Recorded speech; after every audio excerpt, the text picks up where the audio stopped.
नमस्कार, बहुत स्वागत आपका अनादि टीवी पर। मैं हूं आपके साथ पारुल। रुक कर रहे सीधा कैराना का, जहां इस वक्त उत्तर प्रदेश के मुख्यमंत्री योगी आदित्यनाथ संबोधित कर रहे हैं। कभी हमारे ऐतिहासिक पृष्ठभूमि से जुड़े हुए आस्था के केंद्र तोड़े गए, कभी कावड़ यात्रा पे रोक लगाई गई, कभी सिख विरोधी दंगे होते हैं। कहीं पर किसी भी प्रकार की कोई व्यक्ति अपने आप को यानी सुरक्षित महसूस तो नहीं करता था। और जिस सहारनपुर में असीम संभावना थी, प्रकृति और परमात्मा की सीम कृपा थी कि वह शिक्षा के केंद्र के रूप में काशी की तर्ज पर विकसित हो, उसको मजहबी उन्माद और फतवों का शहर बना करके रख दिया गया। यह है देश के खिलाफ साजिश करने वालों की करतूत। ये लोग किस प्रकार की करतूत करते थे,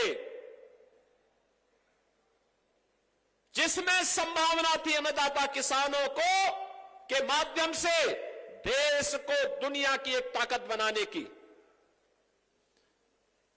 जिन हस्तशिल्पी और कारीगरों में ताकत थी कि दुनिया का सबसे अच्छा कारीगरी दिखा करके वे भारत का नाम दुनिया के सामने करें, जिन नौजवानों के अंदर एक जज्बा था कि वह जीवन के प्रत्येक क्षेत्र में नेतृत्व दे सकते हैं, जिन व्यापारियों में ये हौसला था कि दुनिया को अपने में समेट सकते हैं, इन सभी को एक एक करके दरकिनार करके मजहबी उन्माद का केंद्र सहारनपुर को बना दिया गया।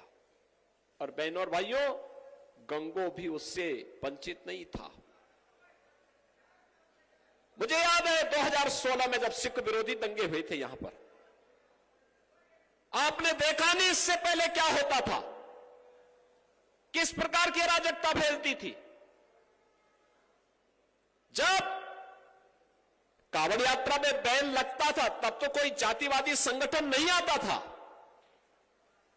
सबके मुंह सिल लिए जाते थे, क्योंकि तब की सरकारें जिन गुंडा और माफियाओं के ऊपर संरक्षण देती थी, जिन मजहबी ताकतों के सहारे पर कार्य करती थी, जिनके सामने घुटना टेक करके उस समय कार्य करती थी, वे लोग कभी भी इस प्रकार की चीजों को स्वीकार नहीं कर सकते थे। और बहनों और भाइयों, परिणाम क्या रहा? परिणाम क्या रहा? जिस बेटी को अपने मां बाप के संरक्षण में अच्छी शिक्षा प्राप्त होनी चाहिए थी, बेटी तो जब शादी योग्य होती है तभी ससुराल जाती है, नहीं तो मां बाप के संरक्षण में अच्छी पढ़ाई करती है। उस बेटी को असमय हॉस्टल में या दूर रिश्तेदार के घर में डर के मारे मां बाप की भेज देते थे। बहनों और भाइयों, यह स्थिति लगातार पैदा करने का प्रयास हुआ।